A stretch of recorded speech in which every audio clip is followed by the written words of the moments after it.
Assalamualaikum warahmatullahi wabarakatuh. Di sini saya akan membicarakan tentang hak pemenuhan atas air di Indonesia. Salah satunya latar belakang. Banyak hal yang telah diatur dalam Undang-Undang Nomor 8 Tahun 1999 tentang perlindungan konsumen sering diajukan oleh produsen. Parahnya lagi, para konsumen juga seakan tidak mengerti dan tidak mau belajar mengenai hal ini. Demikian juga dengan permasalahan air bersih. Hak atas air merupakan salah satu hak asasi manusia. Hal tersebut menjadi dasar perkembangan gagasan mengenai pemikiran dan praktik HAM di seluruh Indonesia.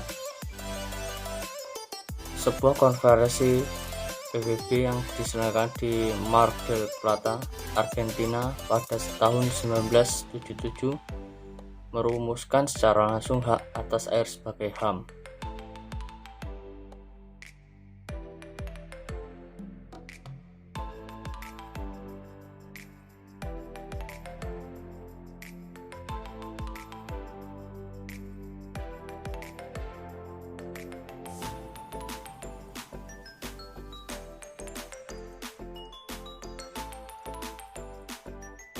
Adalah rumusan masalah. A. Apa dasar hak penduduk atas perolehan air bersih? B. Apa saja yang membuat pemenuhan hak atas air di Indonesia mengalami kendala? C. Apa solusi pemenuhan air bersih di Indonesia? Pembahasan. A. Dasar hukum Undang-Undang Nomor 17 Tahun 2019 tentang sumber daya air adalah Pasal 18A, Pasal 18B, Pasal 20, Pasal 21, dan Pasal 33. Undang-Undang Nomor 17 Tahun 2019 tentang sumber daya air mencabut dan tidak memberlakukan Undang-Undang Nomor 11 Tahun 1974 tentang pengairan atau lembaran negara tahun 1974 nomor 65 tambahan lembaran negara nomor 346 meskipun Undang-Undang nomor 11 tahun 1974 tentang pengairan pernah diberlakukan kembali setelah Undang-Undang nomor 7 tahun 2004 sumber daya air dibatalkan oleh Mahkamah Konstitusi, namun masih terdapat banyak kekurangan dan belum dapat mengatur secara menyeluruh mengenai perolehan sumber daya air sesuai dengan perkembangan dan kebutuhan hukum masyarakat. B. Ada berbagai kendala yang dihadapi oleh kota-kota besar di Indonesia dalam mewujudkan layanan hak atas air. 1. Urbanisasi yang masih marak terjadi di berbagai wilayah perkotaan di Indonesia, sehingga dampaknya meningkatkan permintaan air bersih di perkotaan. Sementara itu, pertumbuhan penduduk yang tidak terkendali berpotensi pula menambah kotoran dan polusi terhadap sumber-sumber air bersih yang ada, seperti air tanah dan air permukaan di perkotaan. 2. Sistem pipa yang sudah terbangun sehingga PDAM mengalami inefisiensi, tidak maksimal pemanfaatannya. Pipa, sampai saat ini, tingkat kehilangan air biasanya disebut air tidak berkening atau non-revenue water.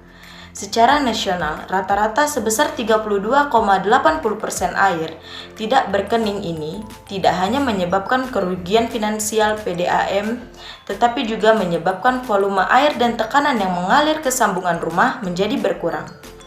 Hal ini mengakibatkan konsumsi domestik menjadi rendah dan kemampuan untuk menambah pelanggan menjadi berkurang.